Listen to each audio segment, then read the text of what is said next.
لوگ اونٹوں کی طرح،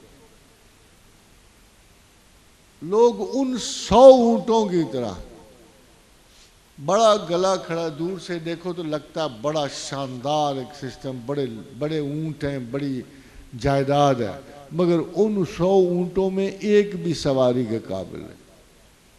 فرمایا لوگوں کا یہ حال ہو گیا ہے کہ 100 اونٹوں کی طرح ہیں جن میں ایک بھی، تخصیص کو نہیں فرمائی، میں بھی گیا آپ بھی گئے، جن میں ایک بھی سواری کے قابل نہیں ہے۔ یعنی یہ حال ہو گیا ہے ہمارے، یعنی اللہ کے نزدیک۔ وجہ کیا ہے؟ یہ جو لوگ بڑے بڑے زاہد بنتے ہیں نا، پھٹے پرانے کپڑے، چہرے بگاڑے ہوئے، بڑے بڑے دعوے دار، ہم یہ کرتے ہیں وہ کرتے ہیں، ان سے دھوکہ نہ کھانا۔ معیار آپ کے رسول مقرر کر گئے، فرمایا زہد جو ہے جھوٹا موٹا کھانے، میلے کپڑے پہننے اور اپنے آپ کو بخل کی زد میں رکھنے میں نہیں ہے۔ زہد یہ ہے کہ اپنی امید مختصر رکھو۔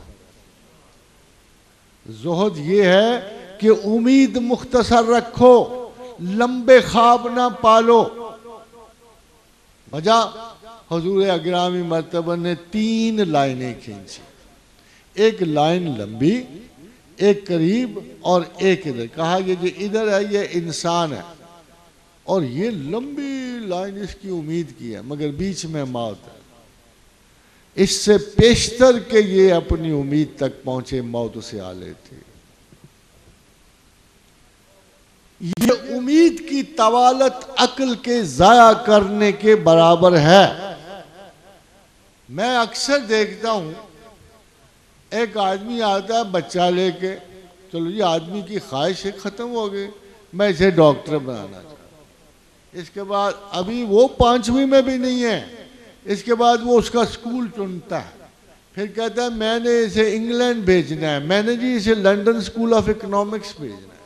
وہ میں کہتا ہوں یار ابھی تو 5ویں میں ہے، اتنی دور تمہارے خواب و خیال، اتنی دور، یہ تو ابھی 5ویں میں، اس میں تو 6ٹی میں چڑھنا بھی اس کا عجیب مشکوک ہے، تو تم تو اسے انگلینڈ بھیج کے وہاں گوری سے شادی کرا کے واپس بھی لے آئے ہو۔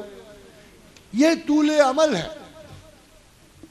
ہم اپنی خواہشات، ڈیزائر اور اپنے خواب اتنے لمبے نہیں بن سکتے، ہماری آنکھیں اس طرح بے عمل ہو جاتی، ہم خواب چنتے چنتے عمل سے گزر جاتے ہیں۔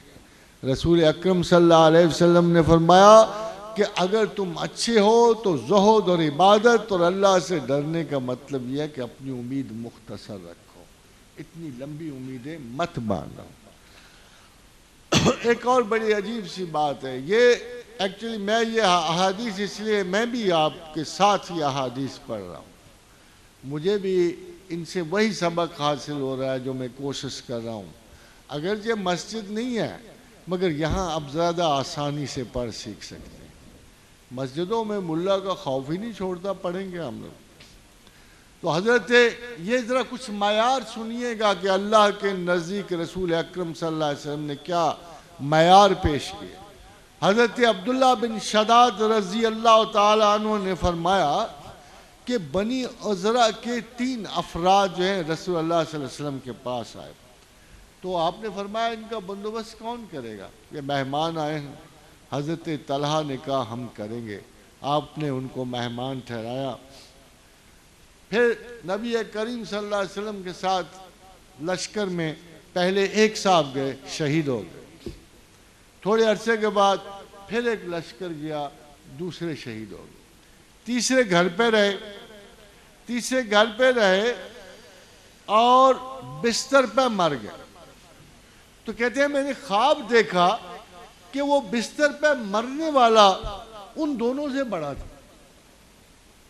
فرمایا میرے دل میں کھٹک پڑ گیا کہ یہ کیا، ہم نے تو شہید کا بڑا مقام سنا تھا، جو جنگ و جدل میں گیا اس کا بڑا مقام سنا تھا، جو اللہ کی راہ میں مرا اس کا بڑا مقام، یہ بستر والا کیسے معزز ہو؟